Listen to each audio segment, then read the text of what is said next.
아까 우리 장로님이 꽃도 갖다 놓으시고 하는 거 보니까 주예전에는 사람이 자주 드나들어야 좋구나 하는 생각이 막 들더라고요.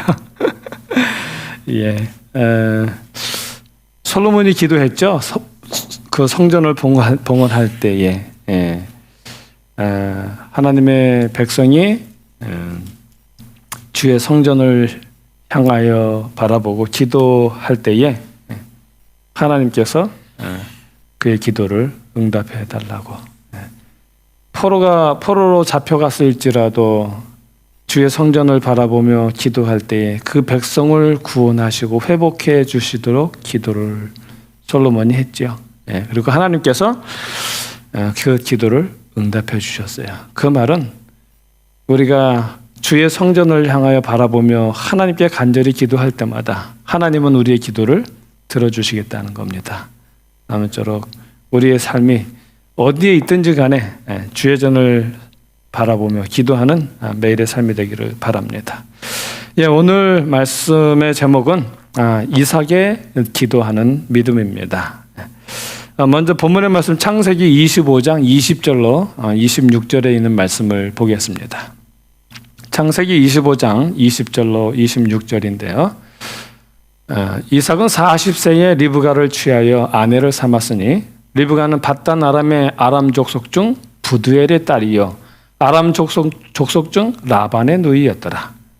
이삭이 그 아내가 잉태하지 못하므로 그를 위하여 여호와께 간구하매 여호와께서 그 간구를 들으셨으므로 그 아내 리브가가 잉태하였더니 리브가가 야곱과에서죠. 리브가가 그들을 낳을 때에 이삭이 60세이었더라. 창세기의 구조를 보면요. 창세기는 1장부터 11장까지는 창조로부터 바벨탑까지의 인류의 역사를 이야기를 합니다. 그리고 12장부터 50장까지는요. 네 족장 곧 아브라함, 이삭, 그 다음에 야곱, 그 다음에 요셉 이렇게 네 족장들 그 족장들에 대한 이야기를 기록을 하고 있습니다.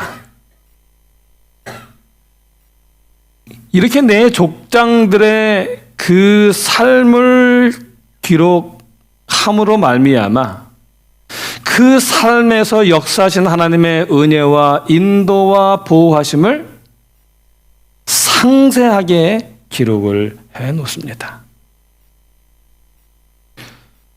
그렇게 내 족속의 그 족장의 삶을 세세하게 기록하며 그 모든 삶에 함께 하신 하나님의 섭리를 기록하신 이유는요. 그들의 혈통이 하나님께서 특별히 그들을 구별하시고 선택하셨다는 사실을, 그래서 그들이 선택된 민족이라는 사실을 창세기는 분명하게 보여주고 있습니다. 하나님에 의하여 선택되어졌고 하나님에 의하여 이끌어진 민족이라는 사실을 창세기는 분명하게 말을 하고 있는 것입니다. 이런 점에서 창세기는 하나님의 구원의 역사라고 말을 할 수 있습니다. 구원의 역사. 그리고 또한 이 아브라함, 이삭, 야곱, 요셉 이 네 사람의 다양한 개성과 파란만장한 모든 삶을 하나하나 다 기록함을 통해서 그들의 모습을 통해 오늘의 나의 모습을 발견하고 볼 수 있는 거울이 되게 하셨습니다.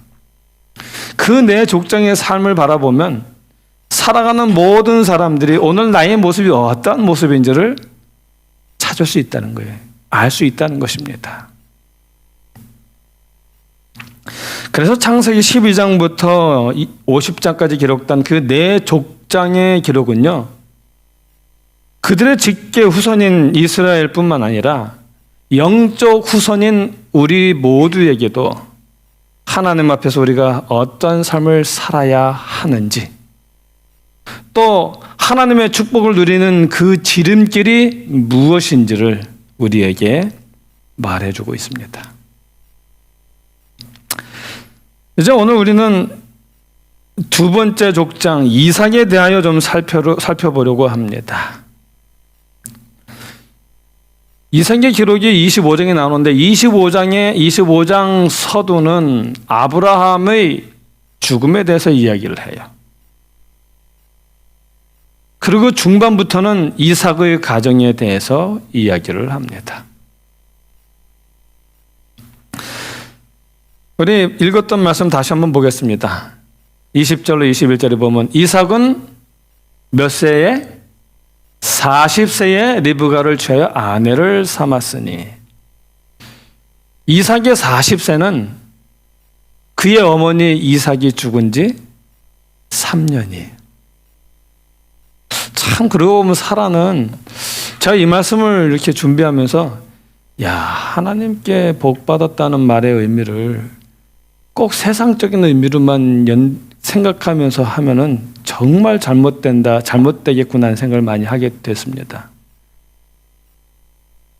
그 사라가 하나님의 그 혈통을, 그 하나님의 후손을 낳는 그 여인으로 선택된 그 여인, 축복된 여인이었잖아요. 근데 그 여인은 이 아이를 낳았는데 늦게 낳았어요. 근데 이 아이의 결혼도 못 봤어요.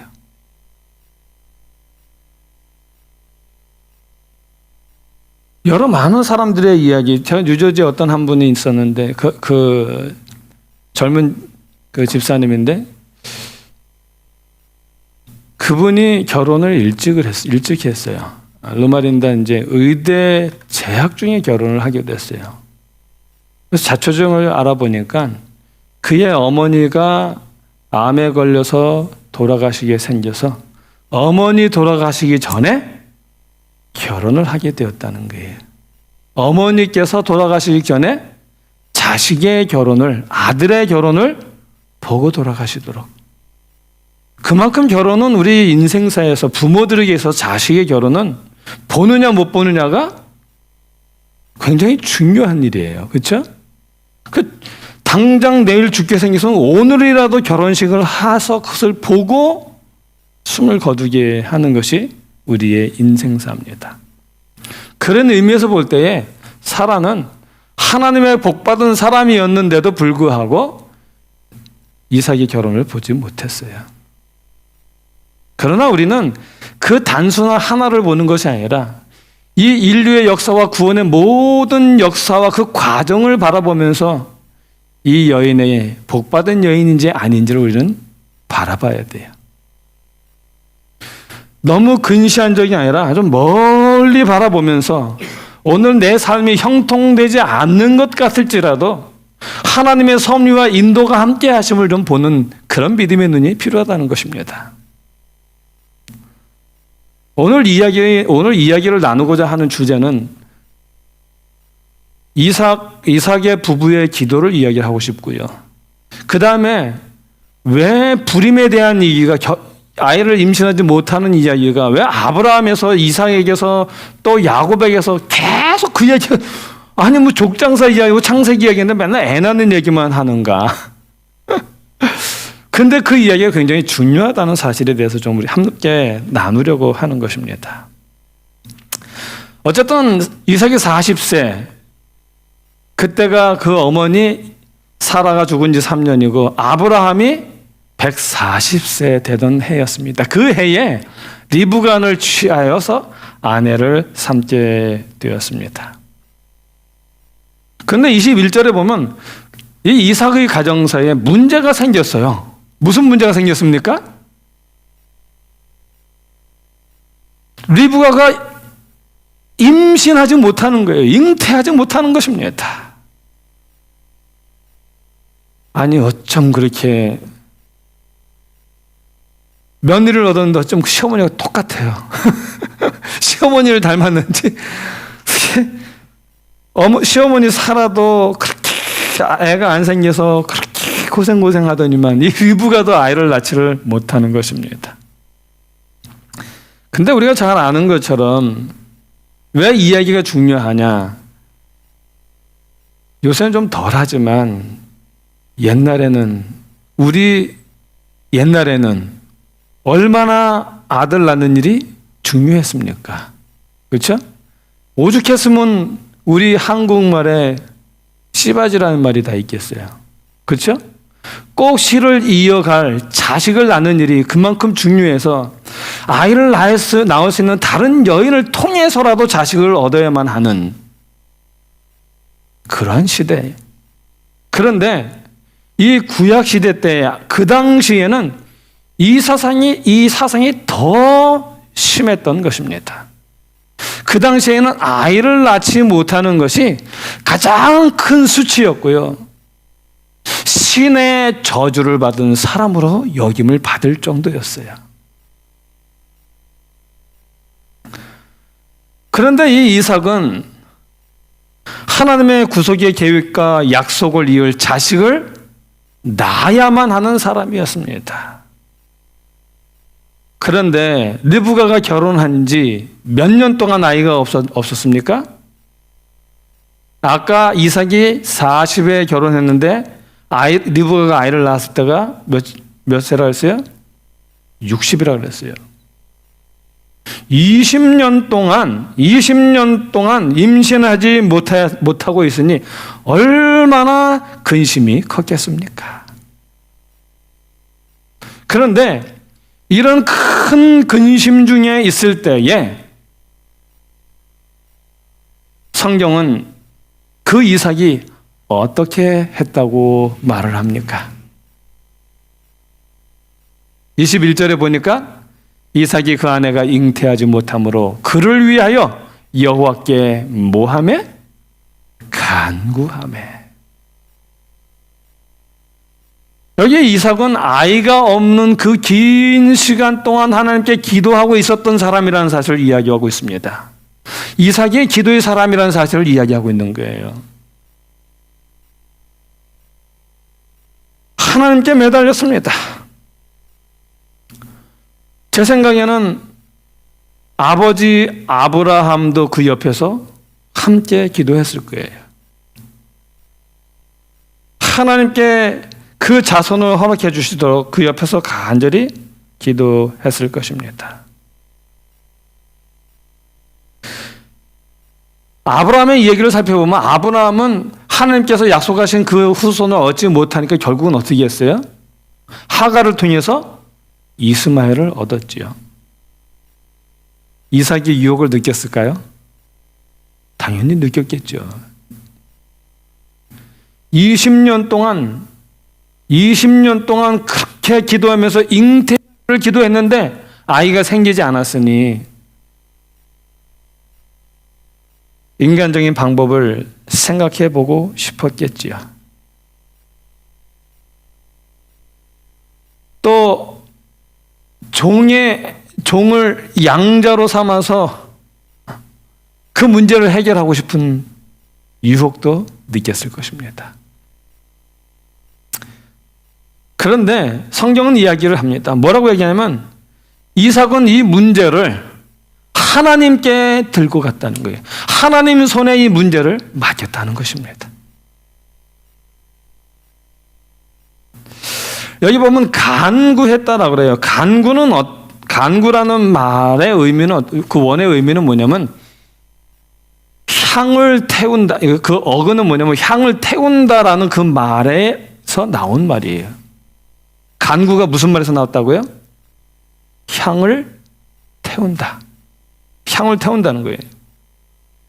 여러분, 향은 어때요? 불을 붙여서 자신을 태워야만 향이 나는 거예요. 그렇죠? 자신을 태우지 않으면 향은 그 향을 발할 수가 없는 것입니다. 이 말은요, 이삭이 어떻게 기도했는지를 보여주고 있어요. 이삭이 하나님께 기도하되 자신을 태우는 진실한 기도로 하나님께 간구했다라는 것을 이야기하고 있습니다. 오늘 이 이삭의 기도를 통하여 오늘 우리의 기도가 어떠한 기도이어야 하는지를 우리에게 말해 줍니다. 기도는 그냥 간구해야 해서 그렇게 간구하는 그런 쉬운 일이 아니라 간구는요, 나 자신을 태우는 그런 진실된 간곡한 기도를 드려야 한다는 사실을 우리에게 말해줍니다. 내가 기도하면서 그 기도의 응답을 받기 위하여 때로는 내가 감수해야 되고 희생해야 되고 버려야 되고 포기해야 될 것들이 얼마나 많이 있겠습니까? 내가 취할 수 있고 할 수 있는 모든 일을 다 하면서 하나님께 기도한다면 어찌 하나님의 응답을 받을 수 있겠습니까? 오직 하나님께서만 내 모든 삶의 내 모든 인생의 주인 되심을 내게 보여달라고 기도할 때에는요, 그분만이 나에게 간섭하시고 그 모든 것을 해결하시도록 전적으로 하나님께 맡겨야 되는 것이거든요. 그것이 바로 간구예요. 나 자신을 태우는 그러한 아름다운 기도라는 것입니다. 우리 하나님은 이 이삭의 이야기를, 평범한 것 같은 이 이야기를 통해서 아브라함은 이런 사람이라는 사실을 말해주고 있습니다.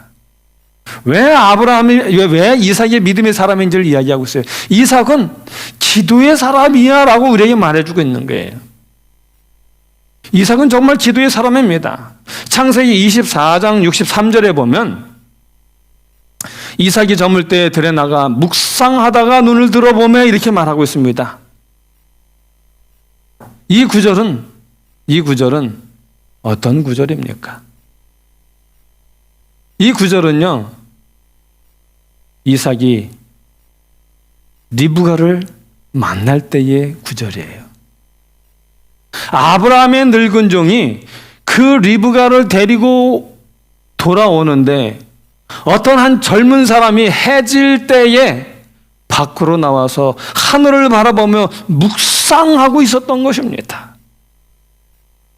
리브가가 이 이삭을 처음 만날 때에 묵상하는 이삭을 만난 거예요. 이삭은 하나님께 기도하는 중에 리브가를 만났던 것이고요. 그런데 이삭은 이렇게 결혼하기 전에도 기도하던 사람이었지만 결혼하고 나서도 여전히 기도하는 사람이었습니다. 결혼 전이나 결혼 후나 변함이 없었던 거예요. 어떤 대소사가 있든 상관없이, 내 삶에 어떤 우여곡절이 있든 없든 상관없이 그 사람은 늘 언제나 하나님을 바라보는 기도하는 사람이었다는 사실을 우리에게 말해줍니다. 우리는 우리의 삶에서 급한 일이나 어떤 대소사가 있을 때에 우리의 기도가 있다가도 없다가도 얼마나 그런 일이 많이 있습니까?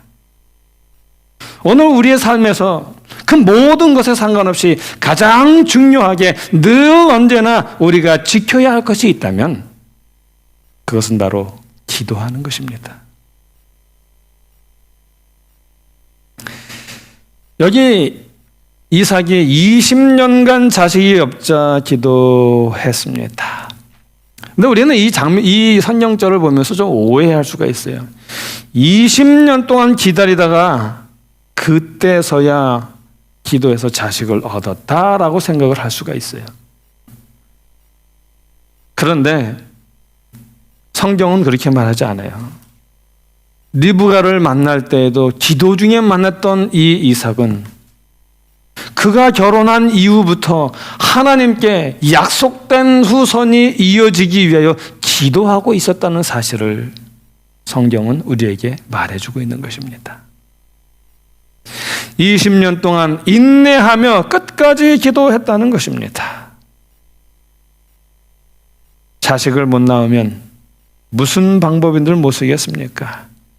그러나 그는 세상적인 방법이 아니라 오직 기도로 이 문제를 풀었다라는 사실을 우리에게 교훈하고 있습니다.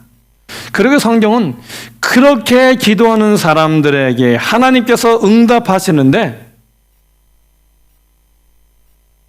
플러스로, 보너스로 축복해 주신다는 사실을 우리에게 말씀해 주십니다. 24절에 보면, 창세기 25장 24절에 보면 그 해산 기한이 찬즉 태에 뭐가 있어요? 쌍둥이가 있었는데. 우리는 성경에 보면 그래요. 우리가 하나님께 나 자신을 태우며 진실히 기도할 때에 하나님은 우리가 구하지 아니한 것까지도 허락하시는 분이에요. 그 대표적인 사람이 누구예요? 솔로몬이잖아요. 그렇죠? 솔로몬이 하나님께 구했어요. 지혜를 구했잖아요. 그렇죠? 그랬더니 하나님이 뭐라고 말씀하셔요? 내가 구하지 아니한, 이 창세기가 아니에요. 이거 열왕기합니다. 자, 또 내가 너의 구하지 아니한 부와 영광도 내게 주노니라고 말씀하셨어요.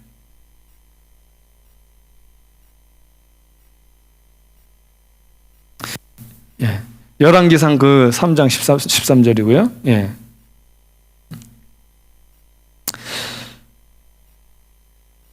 하나님께서 정말 기도하는 자들에게 가장 필요한 모든 것도 하나님이 허락하십니다.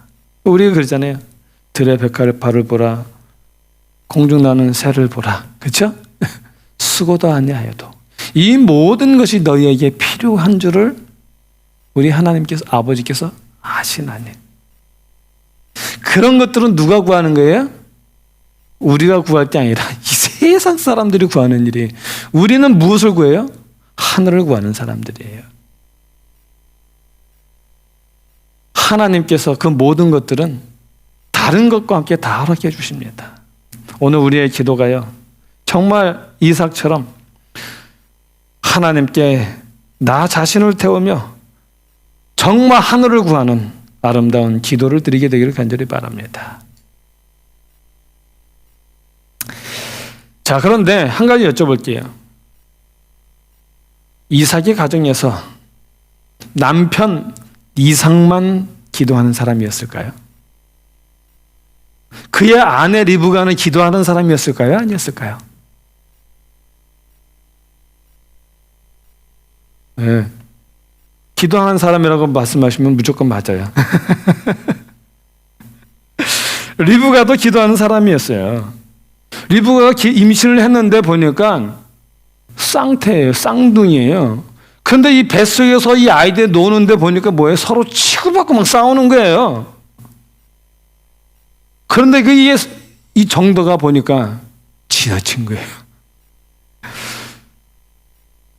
그래서 이 리브가가, 아니 이때 얘들 너무 치고받고 싸우니까 무슨 불길한 생각이 드는 거예요. 도대체 얘들이 어쩌려고, 태어나서 어쩌려고 벌써 그 속에서부터 이렇게 철천지 원수처럼 싸우는 거야. 얼마나 걱정이 되는지 너무너무 걱정이 돼가지고 이 문제를 가지고 하나님께 나가서 기도합니다. 22절로 23절입니다. 그 아들들이 그의 태 속에서 서로 싸우는지라 그가 이르되 내가 이럴 경우에는 내가 어찌할꼬 하고 가서 뭐 했어요? 여호와께 묻자온대.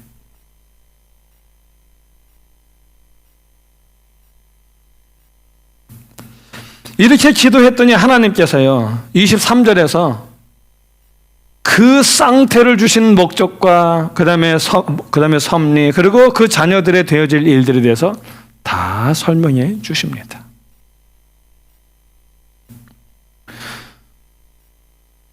창세기 25장에 나오는 이 부림을 가지고 기도하는 이삭과 리브가의 이야기를 통해 하나님은 우리에게 말씀하십니다. 이삭과 리브가는 기도하는 부부였어. 그들은 이럴 경우에 내가 어찌할꼬 하면서 하나님께 그 모든 것을 묻는 사람이었어. 오늘 너희의 가정도 그런 가정이 되면 좋겠다라고 말씀하십니다. 기도하는 남편이 되면 좋겠다고 말씀하시고요. 기도하는 아내가 되면 좋겠다라고 말씀하십니다. 하나님께서 이런 가정에 축복하실 수밖에 없습니다. 오늘 이삭의 이야기를 통하여 하나님은 가장 아름다운 가정의 모습이 무엇인지를 소개하고 계십니다. 그 가정은 기도하는 가정입니다. 자, 이제 본론으로 좀 생각을 해보겠습니다. 왜 하나님께서는요 이삭으로 하여금 20년 동안 기도하게 하셨을까요?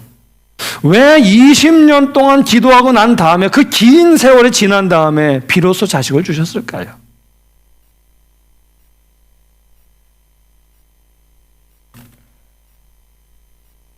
창세기 25장에 보면은 이삭이 그의 아내가 임신하지 못함으로라고 말해요. 임신하지 못한다라는 말은요, 그 히브리어 원어로는 키아카라라는 말인데요. 그 뜻은 무슨 뜻이냐면 마치 뿌리 뽑힌 나무처럼 아무런 결실도 맺지 못하는 상태를 가리킵니다. 뿌리채 뽑혀서요, 아무것도 열매 맺지 못하는 그런 상태를 이야기해요. 지금 리브가의 상태가 그런 상태라는 거예요. 자, 그럼 하나님께서는 왜 20년 동안 이렇게 놔두셨을까요? 자, 여인들의 부림은 하나님의 은혜를 설명합니다. 창세기에서 그 족장의 아내가 아이를 낳지 못하는 이야기 주제는요, 계속해서 반복되는 이야기예요. 아브라함의 아내가 잉태치 못한 여인이었죠. 아브라함의 백사가 되어서 비로소 이삭을 낳았습니다. 이삭의 아내 리브가도 마찬가지예요. 40이 되었는데 60이 되어서 겨우 아들을 낳았습니다. 야곱의 아내는 어떻습니까? 우리는 야곱이 12아들이나 있는데 이렇게 생각하지만 야곱이 정말 자기 아내처럼 생각하고 사랑했던 여인은 오직 한 사람이에요. 라헬입니다. 이 라헬은 자기 언니가 레아가 아이를 넷이나 낳았어요. 그래서 질투심에 못 이겨서 자기 여종을 줘서 아이 둘을 낳게 하죠. 그랬더니 언니도 자기 하인을 줘가지고 또 아들 둘을 낳게 해요. 8이나 낳았어, 아이를요. 그러고 난 다음에 다시 자기 언니 레아는 아들 둘을 또 낳았어요. 그리고 난 다음에 비로소 라헬이 요셉을 낳습니다. 11번째. 그리고 그 기쁨도 잠시, 우리 잘 아는 것처럼 그는 둘째 베냐민을 낳는 중에 숨을 거두게 됩니다.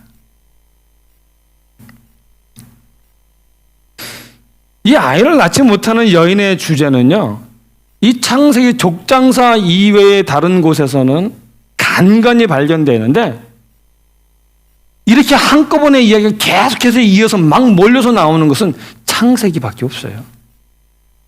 창세기에만 나와요, 이렇게. 그러므로 이 불임의 주제는요, 이 족장사에서는 특별한 의미를 가지고 있다는 것을 암시하고 있는 거예요. 특별한 의미를 가지고 있다는 것입니다.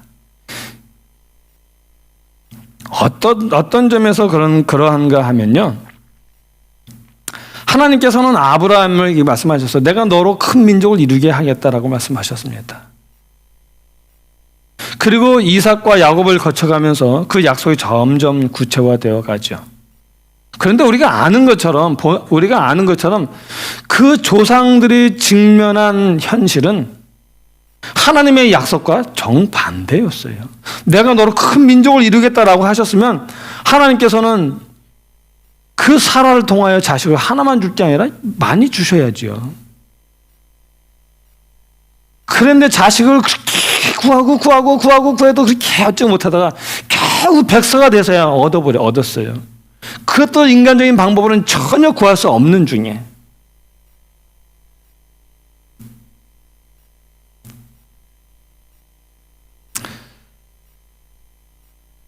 이 이야기는 무엇을 말하는 걸까요?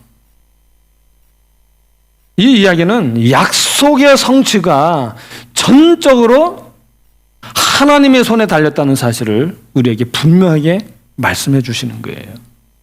이 불임의 이야기는요, 이 모든 것이 그 약속의 성취는 오직 하나님의 손에 의해서 이루어졌다는 사실을 분명하게 우리에게 가르쳐 주고 있는 거예요. 사람의 힘으로는 약속의 성취가 불가능하다는 사실을 우리에게 보여주고 있는 것입니다. 사람의 노력으로 뭔가를 이루겠다는 생각은 하나님의 약속의 성취에 전혀 도움이 되지 않는다는 것입니다. 이 모든 것이 사람의 어떤 노력이나 희생이 아니라 오직 하나님의 섭리에 의해서만 이루어졌다는 사실을 분명하게 말해주는 거예요. 이거는요, 우리에게 하나님의 구원은 오직 하나님의 은혜로 말미암아 이루어진다는 사실을 다시 한번 말해주고 있는 거예요. 그 별건 아닌 것 같은 그 불임의 이야기가 계속 나오는 이유가 이래서 나오는 거예요.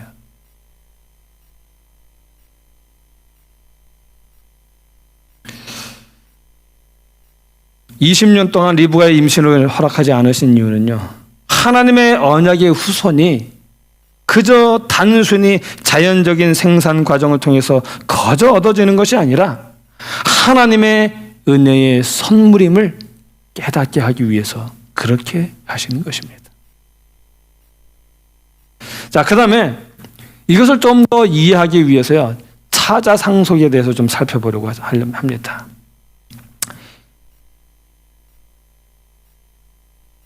일반적으로 이스라엘에서는 이 상속권, 장자권은 장남이 가지고 있어요.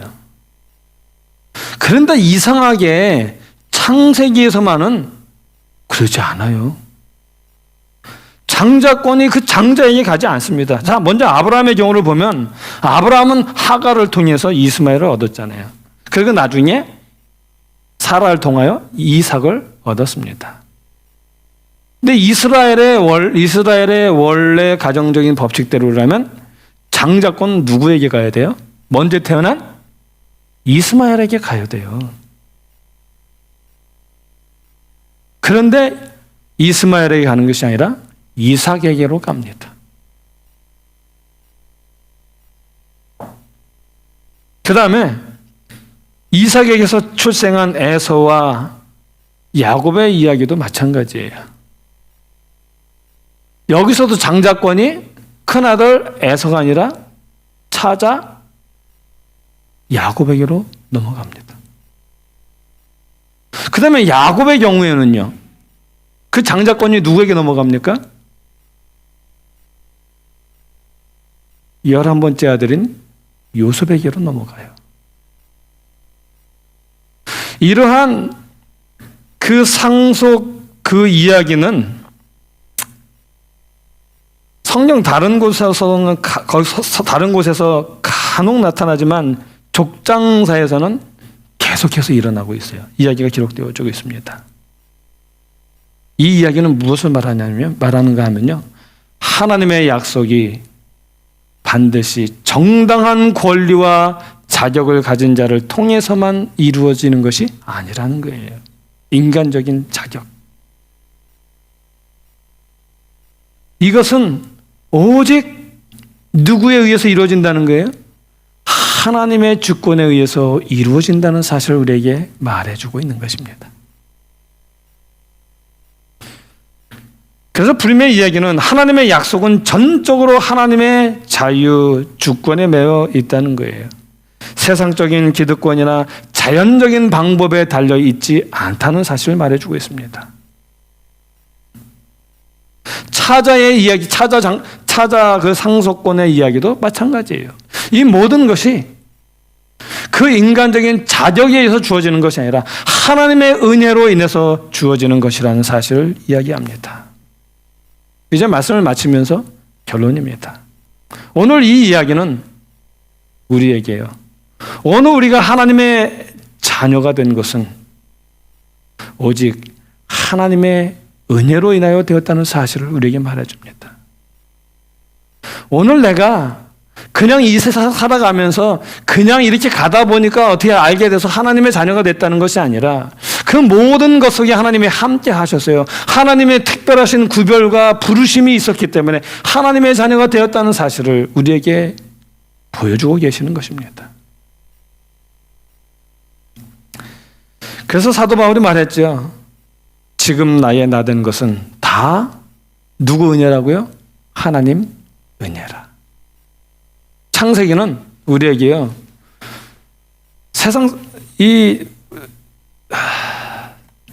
다른 세상 사람들, 다른 교회 사람들은 구약을 꼭 행함으로 구원을 받았다라고 이렇게 얘기를 해요.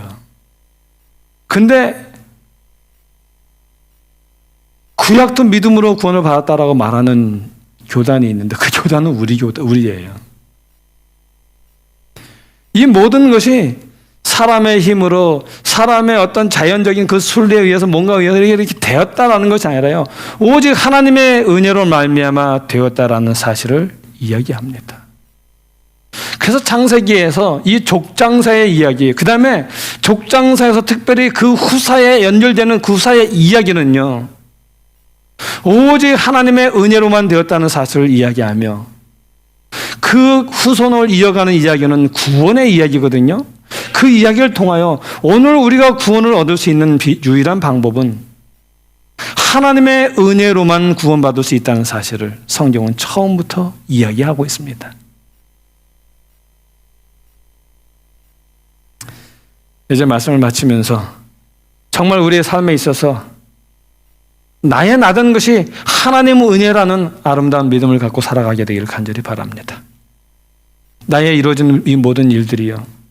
내가 인식하지 못하고 그냥 내 삶 속에 자연적으로 이루어진 일 같지만 그 모든 일들 속에 하나님이 함께하고 계신다는 사실을 기억하시기 바랍니다. 그리고 그렇기 때문에 매일의 삶에서 어찌할까 하는 문제들이 생길 때마다 하나님께 그 문제를 들고 나가시기 바랍니다. 그래서 인도하시는 하나님의 섭리를 분명히 다시 경험하면서 그래서 우리의 삶이 오직 믿음으로 말미암아 살아가는 아름다운 우리 믿음의 삶이 되기를 간절히 바라면서 오늘의 말씀을 줄이겠습니다.